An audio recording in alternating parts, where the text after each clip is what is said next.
వాడేనే తండ్రికి తగ్గ కొడుకు. మనవాడు ఉన్నాడు బెల్లంకూరులో కాకరకాయల. చాలండి, చంద్రాన్ని గురించి చెప్పొస్తారు. పుట్టినప్పుడే తండ్రిని తల్లిని సాగనంపాడు. ఇక ఊరుకోండి. నాన్సెన్స్. ఏమో నువ్వు చింతలపాటి సీతారామాంజనేయులు కొడుకువేనా? చింతలపాటి నరసింహస్వామి మనవడవేనా? వాళ్ళయ్యే ముద్దుకృష్ణయ్య ముని మనవడవేనా? నాన్సెన్స్. అరే అదేమిటండి అంత పెద్ద సందేహం వచ్చిపడింది? అబ్బాయి పాటకి అయ్యగారిలా ఆడుతున్నారు. నాన్సెన్స్. పాట అది మరి ఏమిటి? నారీ పిశాచి మంత్రం తీరిక లేకుండా చెప్పిస్తున్నాడు యూస్లెస్ ఫెలో. అది కాదు నాన్న, ఆడవాళ్ళంటే మీకు ఎందుకంత అసహ్యం? మా అమ్మ మాత్రం అది ఆడదైందనే అలోమన ఘోరిస్తున్నా 25 ఏళ్ళ నుంచి 25 years. ఇదిగో రాజా, ప్రపంచంలో నారి అనగా ఆడది అనగా స్త్రీ విమెన్ ఒక బ్రహ్మ రాక్షసోయే రాక్షసి. ఈ నారీ పిశాచాల్ని ఎక్కడికక్కడ విడదీసి కవి ఎవరో అర్ధనారీశ్వరుడు ఎంత చక్కగా వర్ణించాడో చూడు. ఏమిటి అన్యాయం? ఇక ఊరుకోండి. ఈ పుస్తకం పెద్ద పురాణం అయిపోయింది. బాగానే ఉంది. నాన్సెన్స్. వెళ్ళు పొయ్యి మీద పప్పు మాడిపోతుంది. అనుమానులు దయచేయండి. ఎవరో ఏకకన్నయ్యా రా. నువ్వు నా పాత స్నేహితుడు అయితే అయ్యావు కానీ నా పేరు హనుమాన్లు కాదు ఆంజనేయులు అని పిలిచినప్పుడల్లా చెప్పినా మళ్ళీ అదే పిలుప. నాన్సెన్స్. అబ్బాయిలు ఎక్కడికో బయలుదేరుతున్నట్టుందే. బెంగళూరు మెడికల్ కాలేజీకి, అంటే డాక్టరీ పరీక్ష కన్నా. ఏంటి కాలేజ్ చదివే? ఇదిగో రాజా, నువ్వు చూస్తే కుర్రాడివి, మీ నాన్న చూస్తే గంగా స్నానం 3 సార్లు చేసి వచ్చాడు. 4 times. బస్తీలో చదువులు చూసి జాగ్రత్తగా నడుచుకోండి. కన్నయ్య మామ, నడవడానికి మాకు 4 కళ్ళున్నాయి, కానీ మీరు మాత్రం చూసుకొని నడవండి, లేకపోతే చిత్తైపోతారు. వెళ్ళొస్తాను నాన్న. శ్రీ ఆంజనేయం ప్రసన్నాంజనేయం.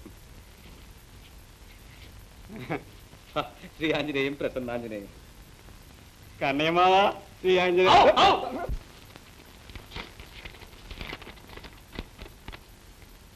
రామనాథం, నువ్వు పెద్ద మనిషివేనా? నువ్వు ఒక పెద్ద మనిషివేనా? లోగడ నాతో నీ కుమార్తె వివాహ విషయం మాట్లాడినప్పుడు నువ్వు ఒక కులం లేని పిల్లని పెళ్లి చేసుకున్నట్టు నాకేమీ తెలియపడుతుంది. జాతి భ్రష్టుడివైన నీ కుమార్తెను మా కుర్రవానికి పెళ్లి చేయటం మా కుటుంబానికే తీరని కళంకం. కాబట్టి నీ సంబంధం మాకు అక్కర్లేదు. కొవ్వూరు సుందరయ్య, నీ సంబంధం మాకు అక్కర్లేదు. కామిని, అన్నపూర్ణ, మన కుమార్తె కామిని వివాహ విషయంలో ఇంకా ఎన్నాళ్ళీ లోకానికి తలొగ్గాలు? ఈ స్థితిలో నా హృదయ వేదన చల్లార్చి రక్షించాలంటే అందుకు మన సుందరం ఒక్కడే సరి అయినవాడు. ఏమో ఎప్పుడు వస్తాడు?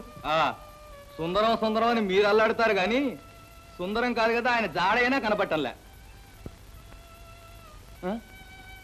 ఏం బాబాయ్ అలా ఉన్నారే? ఏం జరిగింది చెప్పండి బాబాయ్. ఏం చెప్పమంటావు రామయ్య? ఈ అవమానం కంటే చావే మంచిదేమో అనిపిస్తుంది. చూడు, కొవ్వూరి సుందరయ్య మన కామిని వివాహాన్ని కాలతంతు ఉత్తరం రాశాడు. ఆ కొవ్వూరు సుందరయ్యని పొడుగుతో కూడా గోదావరిలో దూకనండి. మనకే మన అమ్మాయికి. ఇంతకీ వాడి కుటుంబం అంతా మన కామిని కాలిగోరిపాటి ఖరీదు చేస్తారా చెప్పండి? కొవ్వూరు వాళ్ళు పోతే గుడివాడ వాళ్ళు వస్తున్నారు రేపు. దేవుడు చల్లగా చూస్తే అన్నీ సవ్యంగానే సాగుతాయి. రామయ్య, ఈ విషయాన్ని కామినికి తెలియనివ్వకు, మనస్సు నొచ్చుకుంటుంది.